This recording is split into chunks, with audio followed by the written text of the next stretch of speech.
Welcome to Team Tiggio Court TV, where we upload videos every single day.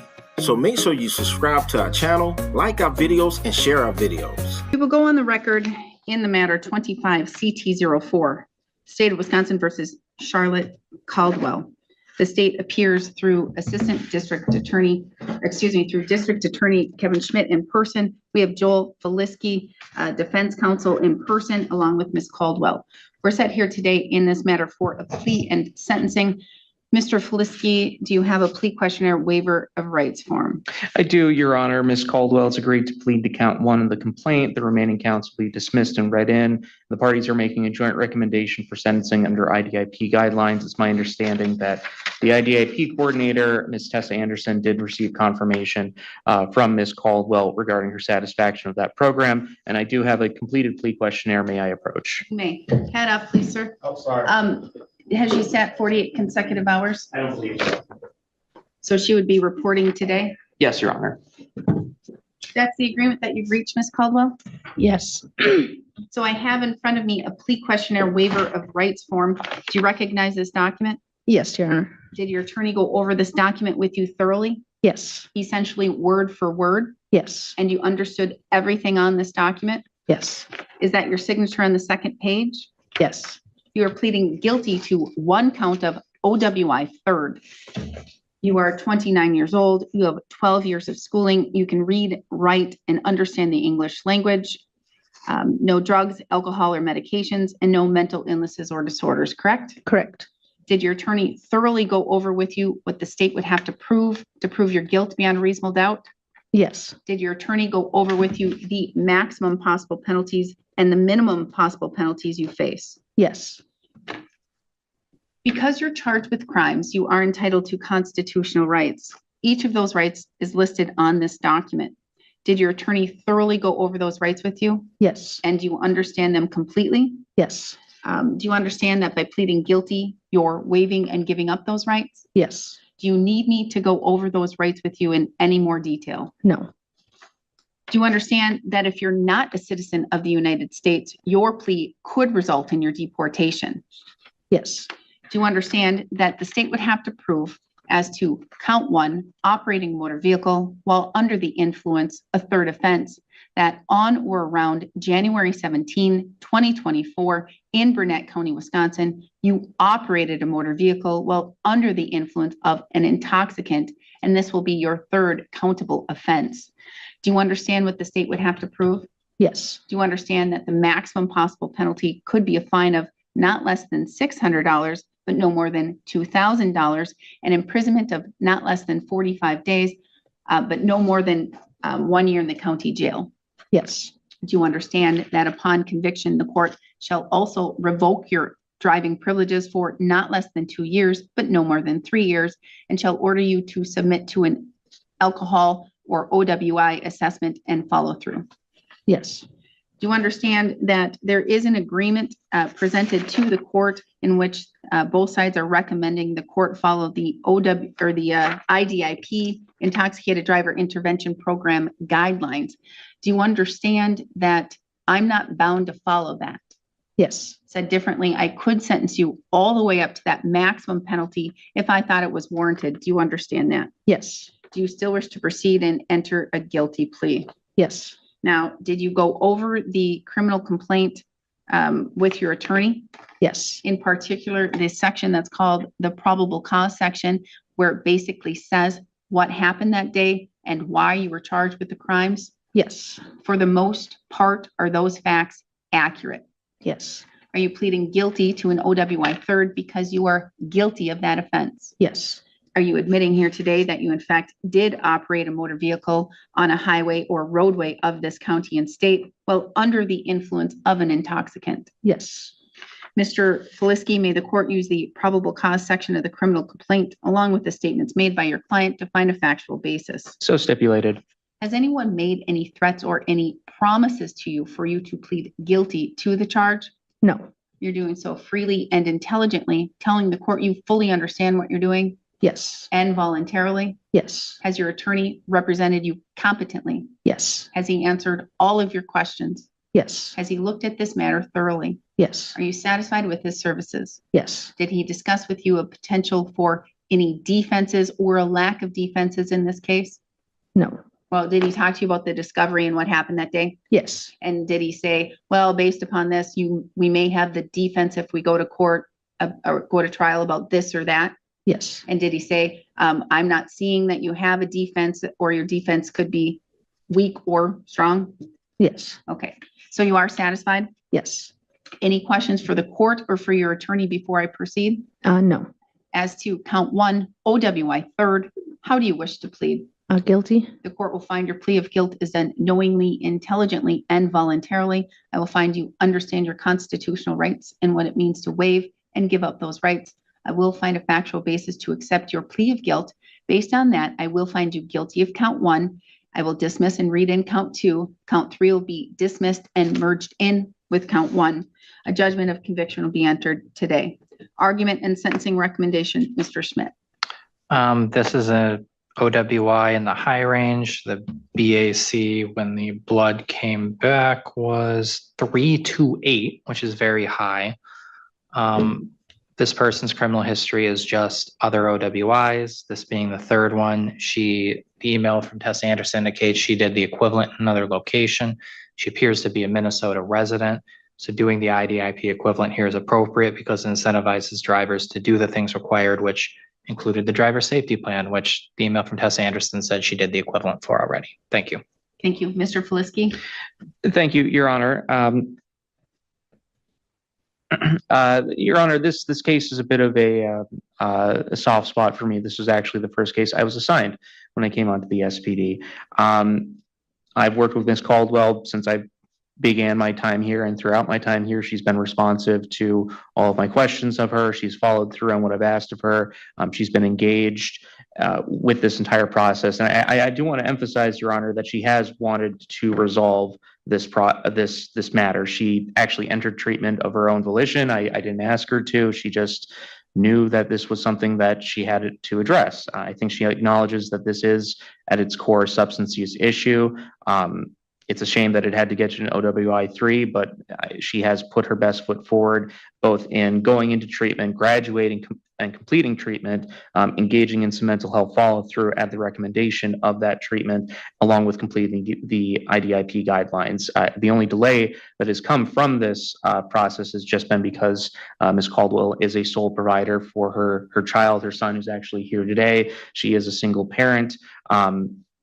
So I think that it says a lot about her that she has been willing to engage in this programming at her own expense, because she acknowledges that she wants to be accountable here, take responsibility, and put her best foot forward. I think that this is an appropriate agreement. I think it protects the community. It will help address Ms. Caldwell's needs. It already has, and it will continue to do so going forward. And I think it is appropriate given the nature of the offense. I would ask the court to follow the agreement. Thank you. Thank you. Ms. Caldwell, do you care to make any statement here today? I mean, Joel pretty much cleared up everything I would have said myself, just saying, I've been doing everything I can to, take accountability for my mistakes and do my best to follow treatment programs, to take care of my substance abuse issues, and just trying to make sure I can work around and do everything I can to continue being a parent and continue being an active member of society out here, and just continue working and doing my best for my life and my son's life. Good. I'm glad to hear that. Ms. Caldwell, I'm sure Mr. Feliski has told you this, or maybe you know this already, but in OWI 4, if you get another one, lifetime revocations, lifetime. The only potential of getting an ability to drive again would be after 10 years, and it's very difficult to do. You have to show this, that, and the other in order to only get an occupational driver's license. So it's very, very difficult and hard. So it's something that you need to consider and think about anytime you're out, anytime you have any alcoholic beverages, because if you do drive and you get an OWI 4th, that's it. And as a young parent, as a person who needs to get around a very rural county, you need your driver's license. Right. So it's very, very important that you have that on your shoulder at all times if you are engaging in any consuming of alcoholic beverages and you need to drive or you drove. OWI force or thirds, any OWI is extremely serious because it puts not only you at risk, but the public at risk of serious harm or death or injury. You had a very, very high blood alcohol content, a 0.328. That's extremely high. That could be on the verge of alcohol poisoning. I'm very glad that you went through the IDIP program. I know that program does a lot for the individuals that participate in it, and you learn a lot and you go forward and you already do the OWI assessment and that driver safety plan. So you're already ahead of the game by the time you enter a plea. I think that is such a great thing that you participated in this and you took it seriously, and you are resolving this case in a relatively short amount of time. Kudos to you on that. It tells me that you do take this seriously and you want to put this behind you and you want to move forward and you want to focus on yourself, your son, and your sobriety. I don't know if you have an alcohol issue such as you would classify yourself as an alcoholic, but if you, again, are going to engage in consuming alcoholic beverages, do so safely. I don't think that you're a risk to the community when you understand these things and when you engage in a program like this. So I do think that following the recommendation is appropriate, and so the court will do so. It's going to be a significant fine attached with all of this due to the blood alcohol content. Significant fine. And that is unfortunate for a working mom or young mom. The court will order that there will be $3,175 in fines and fees, plus a $10 blood draw fee, 55 days of jail, 24 months revocation of your driver's license, 24 months of ignition interlock device. Again, you're ahead of the game. The court will order that you turn yourself in immediately to the jail, that you sit at least 48 consecutive hours in the jail, because that's what the law requires. Mr. Feliski, are you arguing for monitor? Yes, Your Honor. As I had said, Ms. Caldwell is a single provider. She is I believe she has sole custody of her child. I do share with my son's dad. We have our own personal agreement that we stick to where I have him most of the week because he goes to school with me and then he goes with his dad on the weekends when he's not in school. Okay. I don't think that you would be a risk if the court does grant the monitor. I think it's something that you need, and you will be tested daily with regards to any alcohol consumption. So along with that I will grant you the ability to serve on electronic monitor at your cost, and it must be prepaid in 30-day increments at a time. Ms. Anderson should have told you that, and you would work with Dave Hatch to get yourself connected to that monitor. I'm going to warn you that you may not have anything alcohol related or has alcohol fumes. Even rubbing alcohol will set off the machine. If you eat anything that's made with alcohol, such as, a tiramisu or cherry jubilee or, chicken marsala that has actual alcohol in it when it's made and the alcohol is not completely burned off, and you blow hot, meaning you blow positive on the machine, you will immediately be told you're revoked and you must return to the jail to serve the rest of your sentence without good time and without Huber. I do not listen to arguments of, this was rubbing alcohol. I had this I was near the gas pumps when that's why it went off. I don't accept those arguments. So be very, very careful what you're around when you have the machine. and you blow into the machine. You have 20 days to appeal. Should you fail to appeal within 20 days, you do lose that right. I do have some of your money paid down, but you're going to need to pay a significant amount remaining in the fines and fees. Do you need a payment plan? Yes. How much do you receive in any kind of funds a month? Right now I'm only working 2 days a week. I'm currently trying to find another second job to make the ends meet. So right now I'm only making like 150 a week. So like a total of 600 to 700 a month right now. And do you receive any per cap or any other kinds of payments, child support, anything? I get $100 in child support, no per capita.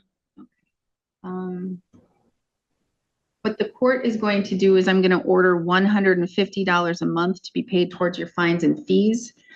If you do have a significant hardship and you cannot afford the $150, you would need to have a hearing in front of me and fill out a form to show me all of your expenses and all of your income.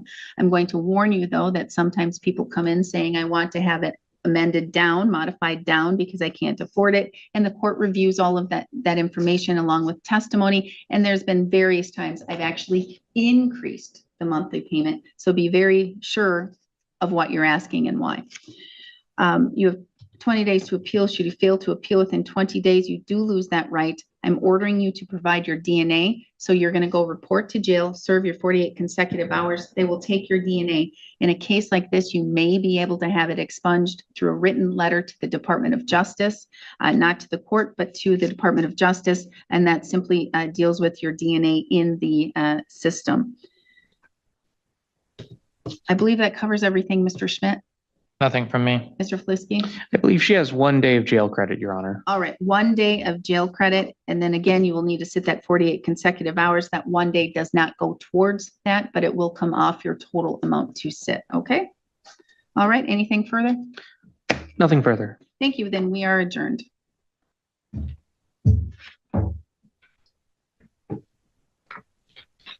Are you switching? No. Okay.